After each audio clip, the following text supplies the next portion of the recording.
ang mga kwento ng pag-ibig, kwento ng buhay at kwento ng pag-asa dito sa Barangay Love Stories. Love Stories.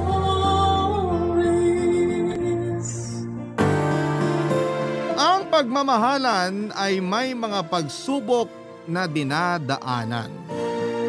Hindi kadalasan pero nangyayari ang magkaroon ng karibal. Isang mahirap na kompromiso kung ang karibal ay porsigido. Ikaw, kabarangay, hanggang saan mo ipaglalaban sa isang karibal ang pagmamahal mo? Dear Papa Dudut, magandang hapon po. Ako po si Mildred, 32 years old na po ako sa kasalukuyan. 2 years ago po nangyari ang pinaka-highlight ng kwento ko. Pinalampas ko po muna ang 2 taon bago ko napag-isipang ibahagi sa inyo ang kwento ko. Kasi gusto ko pong makasigurado na maganda na po ang takbo ng lahat. Kung ano po ang sinasabi ko ay unti-unti ko pong ilalahad sa kwentong ito. Hindi naman po sa pagbubuhat ng bangko pero mabait at masunuring anak po ako. Working na po ako sa buhay ko ngayon pagka-graduate ko pa lamang ng college. Nag-iisang anak po ako at NBSB. Oo, Papa Dudut. Sa edad na 30 ay wala pa akong boyfriend noon at hindi po ako maselan o pihikan kundi dahil na din po yun sa tatay ko na medyo mahigpit pagdating sa pakikipagrelasyon ko. Alex po ang pangalan ng tatay ko at 57 years old po siya noong panahong yon. 2 taon pa lang po ako nang mawala si nanay, kaya maaga pong nabiyudo si tatay. Hindi na po siya nag-asawang muli dahil iginugol niya ang buhay niya simula noon sa pag-aaruga sa amin. Maganda po ang takbo ng buhay namin pero sabi nga po, sa patag na kalye ay may madadaanan at madadaanang lubak. Hindi naman po dapat maging masama ang pangyayari pero sa mata ni tatay ay hindi ito maganda. May nanliligaw na po kasi sa akin noon. Matagal na siyang nanliligaw pero hindi ko sinasagot. May gusto na din naman po ako sa kanya pero dahil nga po sa higpit ni tatay ay medyo mahirap para sa akin dahil sa takot. Si Onad ang tinutukoy ko. 24 years old siya noon, mas bata po siya ng 6 na taon sa akin, Papa Dudut.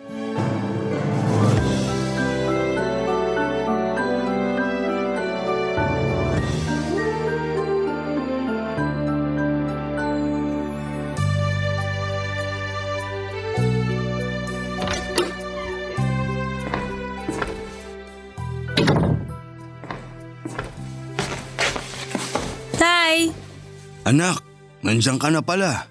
Mano po? Kaawaan ka ng Diyos. Kanina pa kayo? Kadarating ko lang. Bakit late na kayo? May dinaanan pa kasi ako. Saan po? Sa may… Bakit parang di nyo alam? Basta. Tay, pumunta na naman kayo sa opisina, no? Hindi Tay, masamang magsinungaling. Bakit ba? Napadaan lang ako sa malapit doon. Tay! Oo na nga. Tinignan ko lang naman kung pauwi ka na. Yun ba ang tiningnan nyo? Oo. Tay? Ano ba naman anak? Ang dami mong tanong. Ano ba to? Interogasyon? Kayo nga lagi akong pinupuntahan sa opisina ng di ko alam eh. Ano yun? Investigasyon? Sinecheck lang kita. Tay, nasa opisina lang ako. Ano pa bang pwedeng mangyari sa akin? Saka ang dami ko namang kasama doon. Yun na nga. Baka may nangungulit sa'yo doon. Yung boss ko po. Nililigawan ka ng boss mo? Tay, babae ang boss ko. Ano? Babae ang nanliligaw sa'yo? Tay, hindi siya nanliligaw. Kinukulit niya po ako para matapos agad yung trabaho. Trabaho pala. Pero mali naman yung kulitin ka. Pagsabihan niyo nga po. Pwede ba yun? Kayo tay, desisyon niyo yan. Naguguluhan ako anak. Binibiro ko lang kayo. Ikaw talaga. Kasi naman tay, imbis na ipinapahinga nyo yung oras pagtapos ng trabaho nyo, pupunta pa kayo sa opisina para mag-check. Ayos lang po ako, magtiwala na lang kayo sa akin. Sa'yo may tiwala ako. Sa mga nasa paligid mo, wala. Grabe ka tay, ano to? Lahat ng tao wala kang tiwala. Yung mga mukhang di katiwa-tiwala lang. Paano nyo naman nalalaman na di ka tiwa-tiwala? Kapag lumalapit sa'yo. Grabe naman tay, lahat ng lalapit sa akin hindi ka tiwa-tiwala. Parang ganun. Gusto niyo po ba layuan ako? Yung para akong may nakakahawang sakit? Ha? Hindi naman. Anyway, may dala po akong turon para sa inyo. Alam ko. Ay, ibig kong sabihin, gusto ko yan. Ay, tay. Oh, bakit? Wala po. Nasaan na yung turon? Eto po. Wow, mamaya ako nakakainin ha. Maghahapunan na tayo maya-maya eh. Opo, ano po bang ulam? Paksiw na pata. Wow, panghandaan yung ulam ah. Oo, handa ni paring Tote yun. Eh bakit umuwi agad kayo? Tapos na yung birthday? Nagpaalam na agad ako. Alam mo naman na hindi ako umiinom. Ikaw talaga, tay. Baka pulutan nila yung inuwi mo ah. Hindi ipinagbalot talaga ako ni Maring Cora. Para sa'yo nga daw. Ay, ang bait talaga na mag-asawang Mang Toti at Aling Cora, no? Oo, Sana ako din pagdating ng araw. pagdating ng araw ano? Wala, tay. Ibig kong sabihin, pagdating ng araw, makapagluto din ng paksiw na pata. Yan ba talaga ang ibig mong sabihin? Hindi ba pag-aasawa? Si tatay, kung ano-ano naiisip. Kumain na nga tayo ng paksiw na pata para makain na natin yung turon. Ha? Oo nga. Papadudot, ramdam na ramdam mo si tatay. Alam ko ang mga gusto niyang sabihin. Kahit naman tahimik siya, mas madaming sinasabi ang kilos niya. At yon ay ang huwag muna akong magkaka-boyfriend. Hindi naman bago ang sitwasyon ko at marami pa ang katulad ko, pero ang hirap pala pag ikaw mismo ang nasa sitwasyon. Mahal ko po si tatay, papadudot, at ayokong sumama ang loob niya at lalong ayokong sumama ang loob niya sa akin, kaya ingat na ingat talaga ako sa kilos at pagsasalita ko na maaaring mapunta sa usapang pag-aasawa o pakikipagrelasyon ang usapan. Minsan ay gusto ko siyang tanungin ng diretsyo, pero naduduwag talaga ako sa takot ng magiging reaksyon niya. Pero papadudot, alam ko din sa sarili ko na tumatanda na ako at hindi ko nga po alam kung magkakaanak pa ako. Pero pangarap ko po ang magkaroon din ng pamilya. Kaya kahit sobra-sobra ang pagpaparamdam at alam kong mahal ko na si Onad, ay pinaglalabanan ko ang damdamin ko para lang huwag sumama ang loob ni tatay. Napakahirap, papadudot.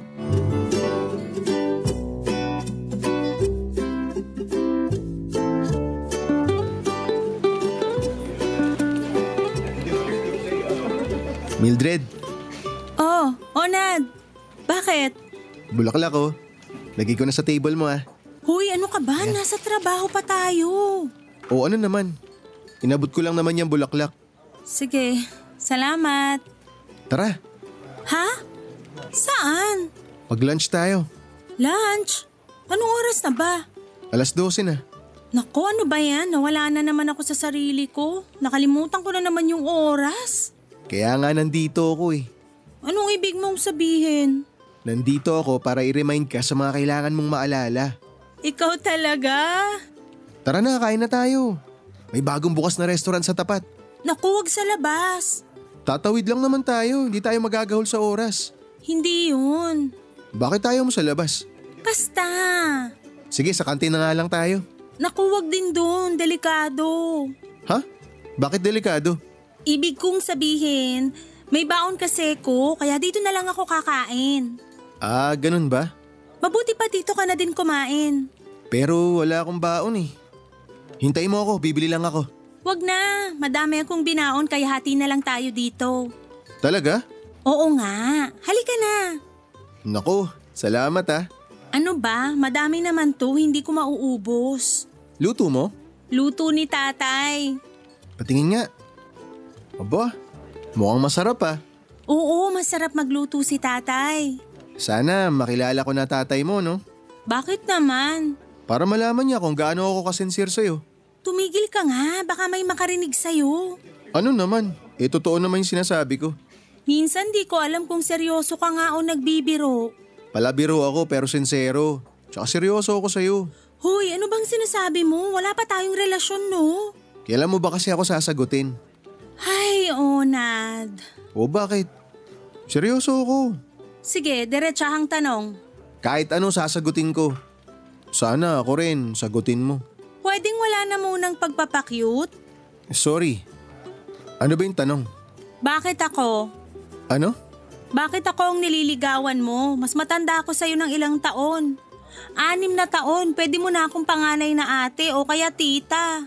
O pwede rin girlfriend. Hay nako, ano ngang sagot? Ang may sasagot ko lang sa tanong mo, mahal kita. Ang pag-ibig walang pinipiling edad. Pero ang dami dyan, bakit ako? Bakit hindi ikaw? Ay, binabalik mo lang yung tanong eh. O sige. Ang sagot ko kung bakit ikaw, kasi ikaw at ikaw lang. Sumeryoso ka nga.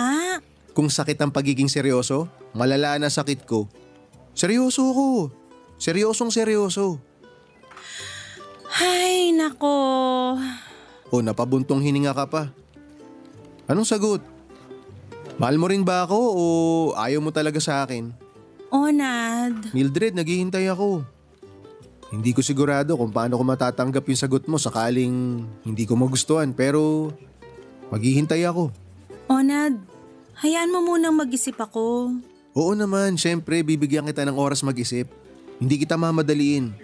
Kahit ang tagal ko nang nanliligaw sa'yo, maghihintay pa rin ako. Salamat. Nako, kumain na nga tayo.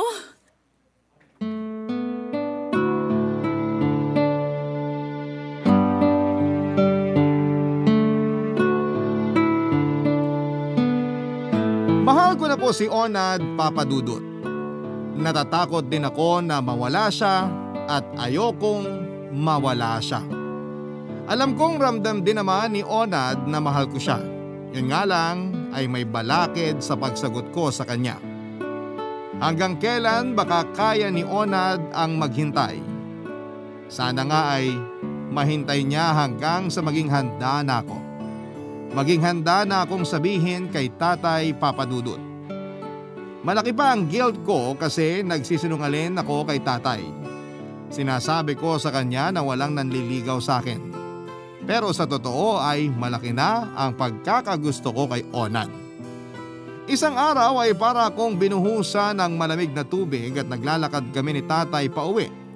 Sinundo niya ako sa opisina ng biglaan.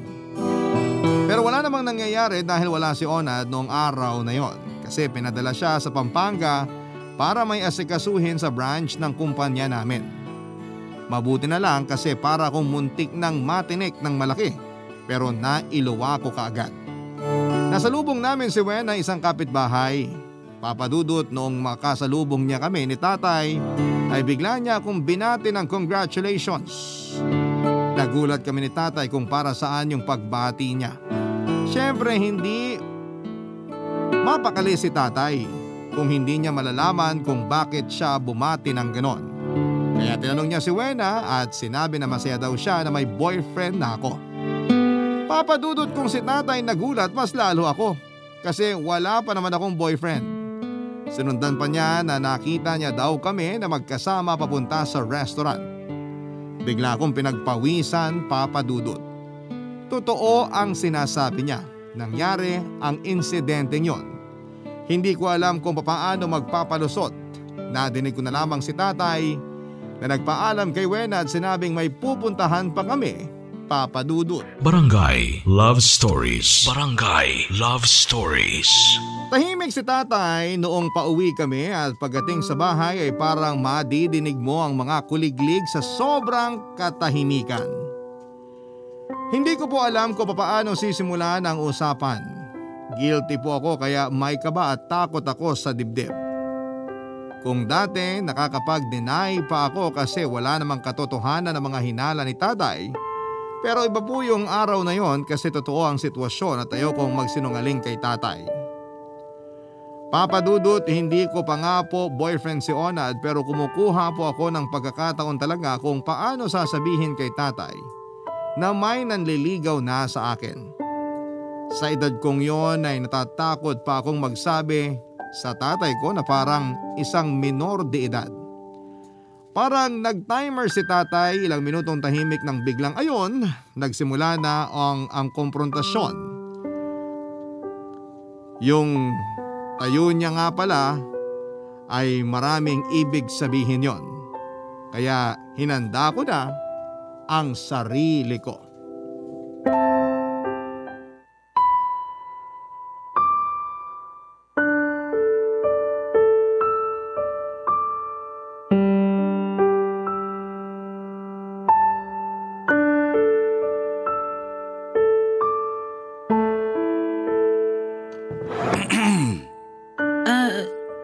Tay? Bakit? Po? Bakit mo ako tinatawag? Wala po. Wala. Opo. Opo, pero wala. Ibig ko pong sabihin, wala po akong sasabihin. Wala kang sasabihin. Wala po. Sigurado ka? Po? Na-promote po ako. Mabuti. Hindi po ba kayo masaya? May dapat bang ipagsaya? Yung promotion ko po. Saka na natin i-celebrate yan. Unahin muna natin yung dapat unahin. Kakain na po tayo? Maaga pa. Maghahain na po ako. Maaga pa nga. Para mamaya po nakahain na. Maupo ka nga. Opo. Anong opo? Upo. Okay po. O ngayon, may sasabihin ka ba? Ako po? Dalawa lang naman tayo dito. Opo. Anong opo? Sagutin mo ang tanong. Sorry tay, medyo nahihilo ako. Ano po bang tanong? Sige, kung hindi mo masagot ang tanong na kung may sasabihin ka ba sa akin, papalitan ko ang tanong. Ano yung sinabi ni Wena? Ewan ko nga po dun. Nagsisinungaling ka ba sa akin? Hindi po, hindi ko po gagawin yon. Nagsasabi ka ng totoo. Tay, kasi… Makikinig ako. Sabihin mo lang ang totoo. Tay, wala pa po talaga akong boyfriend. Totoo po yan. Hindi po ako nagsisinungaling. Naniniwala ako sa'yo. Salamat naman. Pero tay… Ano? Tay, may… Ano ba yan? Bibitinin mo ba lahat ng sasabihin mo? Tay, may naliligaw po sa akin. Ano? Ayan na nga pong kinakatakot ko kaya ayaw kong sabihin sa inyo eh. Ayoko pong magalit kayo. Sana po hindi ko na lang sinabi. Hindi naman ako galit. Nabigla lang ako. Salamat tay at naiintindihan nyo. Wala akong sinabing naintindihan ko. Ang sabi ko, hindi ako galit. Salamat pa din po at hindi kayo galit. Ay, kailan pa nanliligaw yung sinasabi mo? 5 years na, tay. 5 taon? 5 taon? Ngayon ko lang nalaman? Hindi ko po sinasabi sa inyo kasi nanliligaw pa lang naman siya at hindi ko pa naman siya sinasagot. Ibig mong sabihin, sasagutin mo muna siya bago mo sabihin sa akin. Hindi po. Ang ibig ko pong sabihin, ayoko po kasing mag-isip kayo kaya hindi ko na sinasabi. 5 taon? Opo. Ay, anong estado niya? Tay, mabait po si Onad. Onad pala ang pangalan. Opo, sobrang bait po niya. Mabait? Santo ba siya? Tay naman. Mabait lang sa umpisa mga yon. Tay, 5 taon na po pero consistent siya na mabait. Kahit na. Pero mabait po talaga siya. Ay, sige. Gusto ko siyang makilala. Po? Talaga po? Opo, ipapakilala ko siya sa inyo. Papadudod parang nabunot ang 5 taon ng malaking tinik sa lalamunan ko. Parang bumuka ulit yung 2 bato na umiipit sa akin. Sobrang saya ko noon. Una dahil sa nagkalakas loob ako na masabi kay tatay at pangalawa ay gusto siyang makilala ni tatay. Hindi niya kinontra ang sinabi ko. Hindi siya nagalit. Pero kilala ko si tatay, alam kong kinikimkim niya lang ang galit pero kilala ko din siya na hindi niya naman babastusin o sasaktan si Onad. Kaya mas kampante ako na magiging maayos ang lahat. Hindi ako makatulog dahil gustong gusto ko nang masabi kay Onad ang lahat. Ayokong i-message o kahit tawagan siya sa telepono. Gusto kong masabi ko sa kanya ng personal at harapan yon. Kaya ang saya ng umaga ko at si tatay ay hindi nagsasalita. Nakatingin lang sa akin at pinagmamasdan ang bawat kilos ko. Nakabuo na po ako ng tapang kaya gusto ko ding ipakita sa kanya na masaya ako at magkakakilala na sila ni Onad. Mula pag-alis ng bahay hanggang sa pagdating sa opisina ay parang nakapako ang ngiti ko sa labi ko. Malapit na ako sa opisina at nakita ko si Onad. Tatawagan ko sana pero napansin kong may kausap siya. May kasama siya at sa tapat ng opisina ay nakita kong bumalik siya sa babaeng yon. Nakita kong humalik siya sa babaeng yon. At hinalikan din siya bago ito umalis at pumasok si Onad sa opisina. Ang sakit, Papa Dudut. Kung anong saya ko noong una ay dinoble ang sakit at lungkot ng dibdib ko.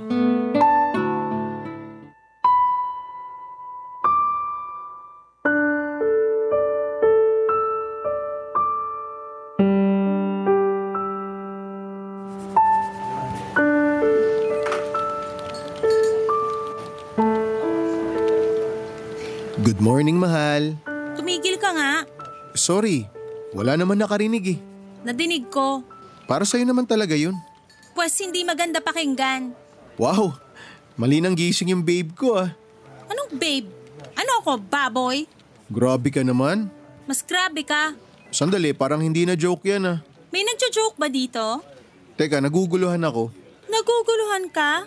Hindi ba mas nanggugulo ka? Nanggugulo? Sinong ginugulo ko? Buhay ko. Ano? Pwede ba? Marami pa akong trabaho. Biyernes ngayon. Hindi ba tapos na natin kahapon yung mga kailangan tapusin? O dapat easy na lang tayo ngayon? Easy? E di mag-easy ka. Ako may hiya. O bakit naman napasok yung hiya? Kasi sinusweldohan ka, tapos mag-easy ka. Normal naman dito yun ah. Yung tatapusin lahat ng trabaho ng mas maaga para may oras na puro pahinga na. Pues hindi ako yon. Kahit pagod ako sa'yo, kailangan kong kumilos. Sandali lang ha. Una, hindi ko alam kung bakit galit ka. Tapos, hindi ko maintindihan kung anong kinagagalit mo. Tsaka, saan ba nanggagaling ang galit na yan? Isa lang sagot niyan. Ikaw. Ako? Bakit ako? Alam mo, iwan mo na ako. Padating na yung ibang mga kaopisina natin. O ano naman ngayon kung parating na sila? Gusto mo bang madinig nila pinag-uusapan natin? Hindi ko nga alam kung anong pinag-uusapan natin eh. Kasi nga, wala kang pakialam. Ano ba yan, Mildred? Kung ano-ano na nagiging topic natin. Anong kung ano-ano? Ikaw lang involved dito. Diretsuhin mo na kasi ako. Hindi ko alam kung bakit ka nagkakaganyan eh. Mabuti habang maaga nakita ko na yung ugali mo. Oh, ano meron sa ugali ko? Sinungaling. Anong sinungaling? Hindi ko matandaan kung kailan ako nagsinungaling sa'yo. Kagagawa mo lang, hindi mo na matandaan? Please naman, Mildred. Ano bang ginawa ko? Hindi mo ba maalala o ayaw mong aminin? Hindi ko nga alam kung anong pabubulaanan ko tsaka kung anong aaminin ko eh. Kasi hindi ko naman alam kung ano sinasabi mo. Onad, isipin mo kung anong ginawa mo bago ka pumasok ng opisina. Ginawa? O ano, hindi ka makasagot? Iniisip ko pa kung anong sinasabi mong ginawa ko kanina. Naku naman, binigay ko na ng buo, ayaw pa din aminin. Papunta dito, nag-taxi lang naman ako. Yun lang yung ginawa ko. Sinong kasama mo sa taxi? Yung driver. Pilosopo ka ah. Totoo naman eh. May kasama kang babae. Sa taxi? Wala akong kasamang babae. Nakita ko magkasabay kayong lumakad papunta dyan sa harap. Magkasabay lumakad sa harap? Oo. Pero hindi kami magkasabay sa taxi. Nagkita lang kami dyan sa tapat. Edi inamin mo na nakikipagkita ka. Hindi ako nakikipagkita. Nagkita kami kanina. Iba ka, parang proud ka pa. Nakakahiya naman sa'yo. Hinalikan mo pa siya sa pisngi kanina. Bastos ka! Magtatawa ka pa? Alam mo, mamaya ako sasagutin yung tanong mo pag uwi natin. Para mas klaro.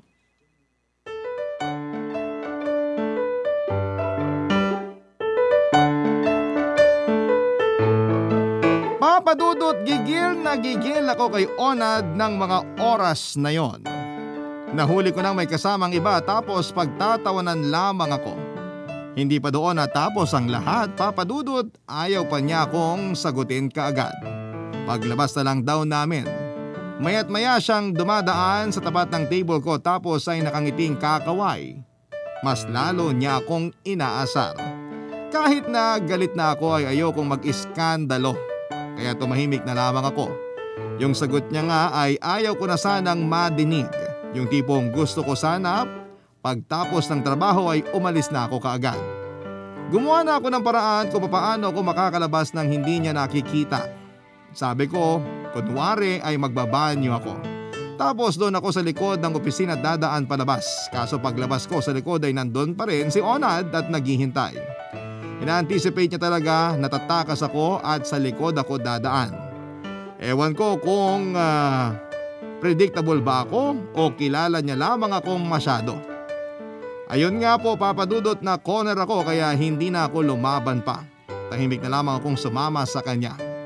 Sa totoo lang ay gusto ko talagang malaman kung ano ang idadahilan niya.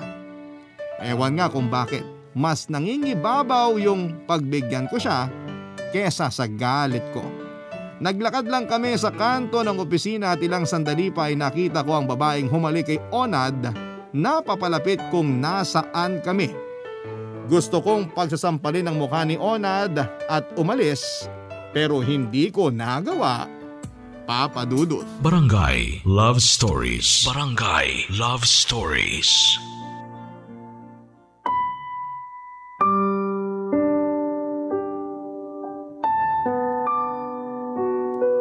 Papa Dudut, gusto kong humakbang paalis. Pero yung paa ko ay parang ipinako doon sa kalye at hindi ko maigalaw. Pagtapat sa amin ng babae ay nakangiti pa ito at gigil na gigil tuloy ako dahil inaasar pa ako ni Onad. Mas tumaas ang gigil ko nang humalik na naman sa pisngi ng babae si Onad. Sa kanya ipinakilala sa akin ang babaeng yon. Tinawag niya itong Ate Ann. Napatahimik ako nang madinig ko ang tawag niya. Nakatatandaan niya pala itong kapatid na nasa probinsya. Lumuwas lamang sa Maynila dahil may inaasikaso at para maibigay ni Onad ang mga ipapadala niya sa mga magulang nila. Napahiya ako, Papa Dudut. Gusto kong magpakain sa lupa noong mismong oras na yon. Si Ate Ann pala ang panganay na kapatid niya at siya ang nagpaaral kay Onad nang akuin ito. Sa mga magulang ang responsibilidad sa pagpapaaral sa kanya hanggang sa makatapos nga ito. Napakabait ni Ate Ann, niyaya pa niya kaming kumain sa labas para daw makapagkwentuhan. Sumama naman agad ako, Papa Dudut, pero kung si Onad lang ang magyayaya at dalawa lamang kami ay malamang na hindi ako sumama. Pero iba yung kasama ang kapatid niya at makakakwentuhan ko pa. Madami itong kwento at karamihan doon ay tungkol sa pagiging mabait ni Onad. Dahil sa mga kwentong yon ay mas lalong napamahal ako kay Onad. Kaya tinanggal ko na ang pag-aalinlangan ko at plinano ko na ang pagpunta ni Onad sa bahay, Papa Dudut. Mas gusto ko nang magkakilala agad sila ni Tatay.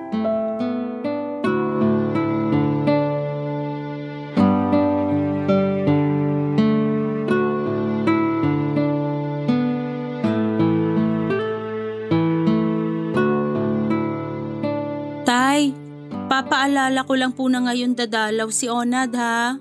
Bakit siya dadalaw? Multo ba siya? Tay, patawa.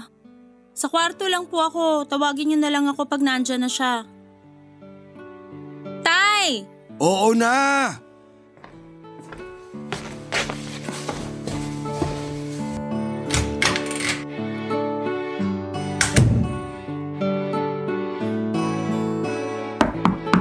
Tao po! Tao po! Sino ka? Good evening po. Ako po si Onad. Nandyan po ba si Mildred?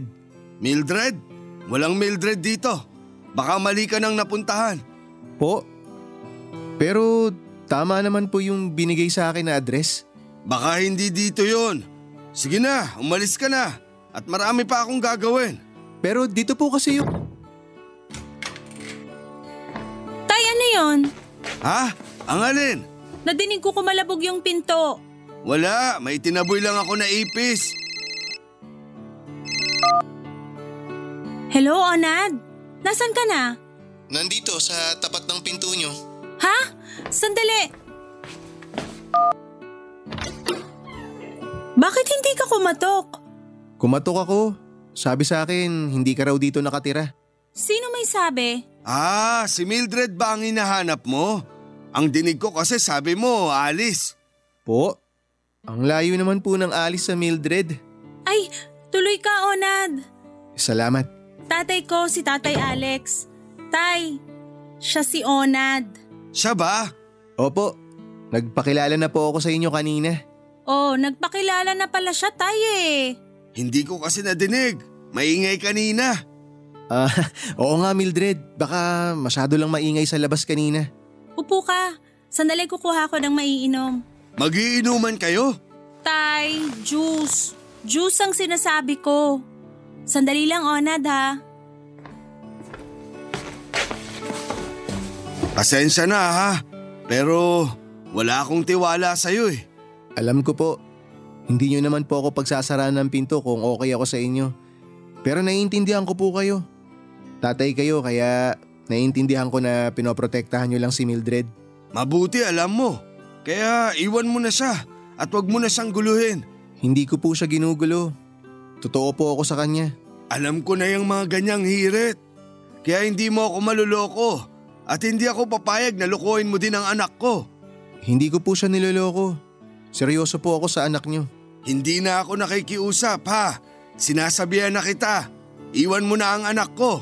Pasensya na po pero hindi ko po kayang gawin yan. Kung may pwedeng magpalayo po sa akin, si Mildred lang po yun. Mayabang ka pala eh. Nagsasabi lang naman po ako ng totoo. Anong totoo yan? Ha? Wala. Onad, eto juice. Uminom ka muna. Salamat. Nakakatuwa naman. Ang alin? Kasi mukhang nagkakasundo kayo ni tatay. Ha? Tay, sabi ko sa inyo mabait si Onad eh. Anak, may gusto lang akong sabihin. Sa itsura niyang si Onad, parang mas matanda ka sa kanya. 6 years ang tanda ko sa kanya, Tay. Pero wala naman pong diferensya yon. Opo, Tay. Napatunayan ko na po yun. Anak, pag-isipan mo muna yung pinapasok mo. Huwag kang mag-alala sa akin, Tay. Nasa tamang edad at pag-iisip na po ako. Pasensya ka na, Onad. Ganyan lang si tatay. Papadudot dahil sa unang pagdalaw ni Onad sa bahay ay nagkalakas ng loob na ito na palaging dumalaw sa akin.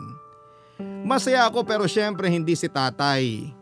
Sinusundo ako palagi ni Onad papasok sa opisina at sa pag-uwi ay hinahatid niya naman ako. Hindi na ako natatakot na magtago kasi nagkakilala na naman sina Onad at tatay.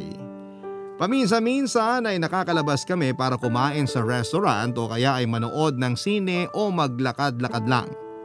Pero hindi po kami nagyayakapan o naghahawakan ng kamay kapag nasa pampublikong lugar. Nahawakan lamang ni Onad ang kamay ko kapag inaalalayan niya ako. Ang hindi ko alam noon ay may mga balak pala si tatay kung paano kami mapaglalayo ni Onad. Minsan ay hindi ko maintindihan na bigla na lamang magsasabi si tatay na ihahatid ako sa opisina ng napakaaga. Nag-almusal na lamang kami sa labas para naman hindi ako masyadong maaga sa opisina. Kapag nagkakaoras kami ni Onad para lumabas ay nagugulat kami na nandoon sa pupuntahan namin si tatay. Na kesyo napadaan daw siya, tapos since nandoon na siya ay sasaluhan na raw niya kami. Ayos lang naman po yun kasi maganda yung nakakasama din nila or nakakasama din niya si Onad para mas makabuo sila ng mas magandang relasyon. Kasi parang napapadalas po yun. At isa pa ay ayaw niyang pagsalitain masyado si Onad. Gusto ni tatay na siya lang ang nagkikwento habang kumakain. Pero isang araw po ng Biyernes ay nakita kong sinalubong ni tatay si Onad sa kalye at pinagbantaan ito na kung hindi ako iiwan ay gagawa si tatay ng paraan para masira si Onad sa akin. Nagulat po ako sa nasaksihan ko kay tatay ng mga oras na yon. Hindi ako nagpakita sa kanila at nanatili akong nakatago. Hindi ko alam kung dahil ba sa takot o dahil ba sa pagkabigla o baka naman gusto ko ring madinig at makita ang buong mangyayari. Dahil sa sobrang napapahiya na si Onad ay nasagot niya ng pabalang si tatay. Nakita ko na naitulak ni tatay si Onad ng malakas hanggang sa mabuwal ito sa kalye. Hindi ko kinayang nakikita ko kaya madali akong umalis. Nagpadala ako ng mensahe sa kanilang dalawa na huwag nila akong hanapin at hindi na ako uuwi. Saka ko pinatay ang cellphone ko para hindi nila ako makontak. Alam kong nag-aalala silang dalawa, araw ng Sabado ay hindi pa rin ako umuwi. Alam kong sobra na ang pag-aalala nilang dalawa. Hanggang sa dumating ang Linggo. Hindi pa din ako nagpakita. Nagpunta sa bahay si Onad para makibalita kung hindi pa rin nga ba talaga ako umuuwi, Papa Dudut.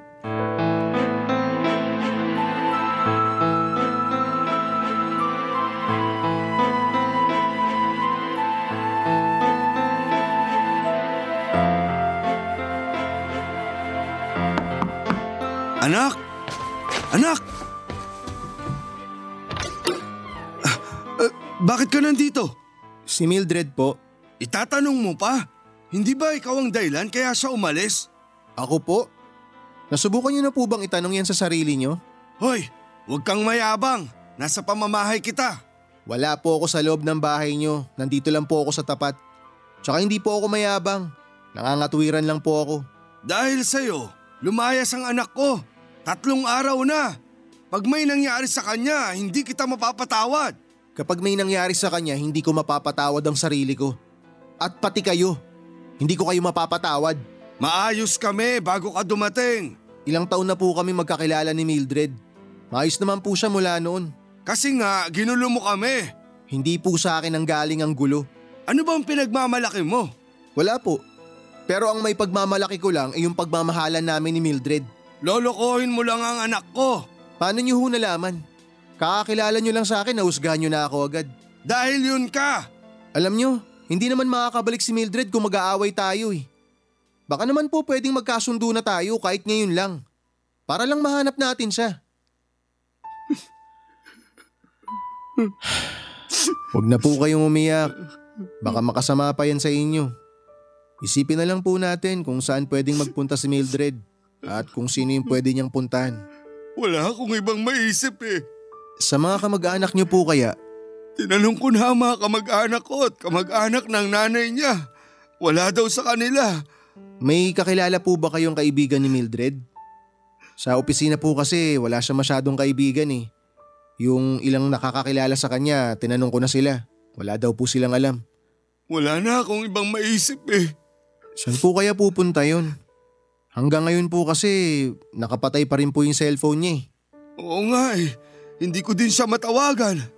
Nag-aalala na ako. Huminahon po kayo. Mas kailangan natin mag-isip para mahanap natin si Mildred. Patawarin mo ako. Po? Sa mga nasabi at nagawa ko sa iyo. Patawarin mo ako. Naging madamot ako. Hindi ko na naisip ang kaligayahan ng anak ko. Sabi ko nga po sa inyo, naiintindihan ko kayo. Salamat. Kaya lakasan niyo po yung loob niyo. Mahanap din po natin siya. Anak ko, nasan ka na ba? Pinapangako ko na hindi na ako hahadlang sa pagmamahalan niyo ni Onad. Bumalik ka lang. Dito po ba sa lugar niyo wala siyang kaibigan? Dito sa amin, wala naman. Yan lang kapitbahay namin na si Lena, nakababata niya. Ito pong kapitbahay niyo, yung katabi niyong pinto? Ang lapit lang po pala. Pero natanong niyo na po ba si Lena kung nandyan sa kanila si Mildred? Hindi pa.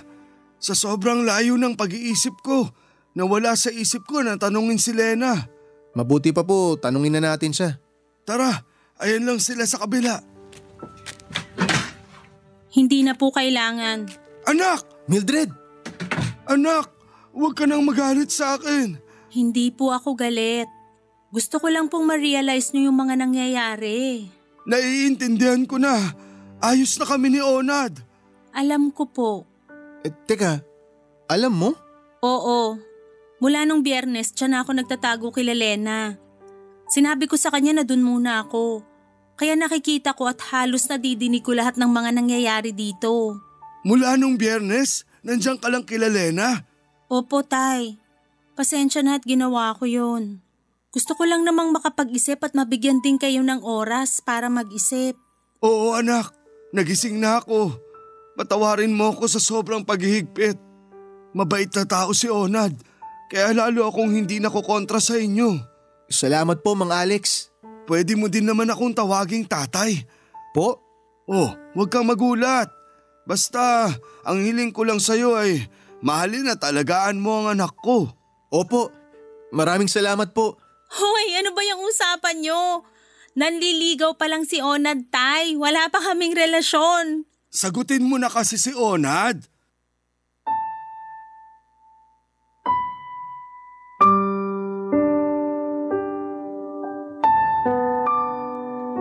Papa Dudut, hanggang ngayon ay natatawa ako kapag naaalala ko na hindi nila ako hinanap sa pinakamalapit na lugar na pwede kong pinuntahan. Sa totoo lang ay naisip ko yung kasabihan na mas hindi iisipin ng tao ang pinakamalapit kundi ang malalayo. Sinubukan ko lang naman po kung totoo at napatunayan ko na mas madalas sa hindi ay effective siya. Halos magkatabi yung mga pinto ng bahay namin ni Lena. Kaya nung akmang pupuntahan ako ni tatay ay bigla ko nalang binuksan yung screen door ni Lena. Sa ngayon, Papa Dudut, ay magkasundo na po si tatay at si Onad. As in, sobrang magkasundo sila. Dahil na din sa nakita ni tatay kung gaano katotoong tao si Onad at lalong nakita niya kung gaano katotoo ang pagmamahal nito sa akin. 2 taon na po ang nakakalipas noong mangyari ang mga ikinuwento ko. Noong 1 taon ay nagpakasal na kami ni Onad at sa awa ng Diyos ay nakahabol pa na mabiyayaan ng anak. Isang batang lalaki na pinangalanan kong Onyx. Ang On ay galing sa pangalan ni Onad at ang X naman ay galing sa pangalan ni tatay na Alex. 1 taon na po siya ngayong taon na ito at kitang-kita ko kina tatay at Onad na mahal nila si Onyx. Sa pagmamahal nila na yon ay kitang-kita ko rin kung gaano nagsisimula ang pagiging mahigpit nila kay Onyx. Pinagsabihan ko kaagad ang dalawa na una ay lalaki ang anak ko. Baka maging matandang binata kapag hinigpitan nila. Nagpapalusot pa ang dalawa pero alam kong napahiya sila at na-realize nila ang mga sinabi ko. Maraming salamat po sa pagbibigay daan sa aking kwento, Papa Dudut. Pagpalain po ang Barangay LS 97.1 at naway patuloy na mamayagpag ang Barangay Love Stories. Ang inyong forever kapuso at kabarangay, Mildred. Nagustuhan ng iyong napakinggan? Ituloy yan via live stream sa www.gmanetwork.com/radio. Barangay LS. In Mega Manila, 97.1. Forever.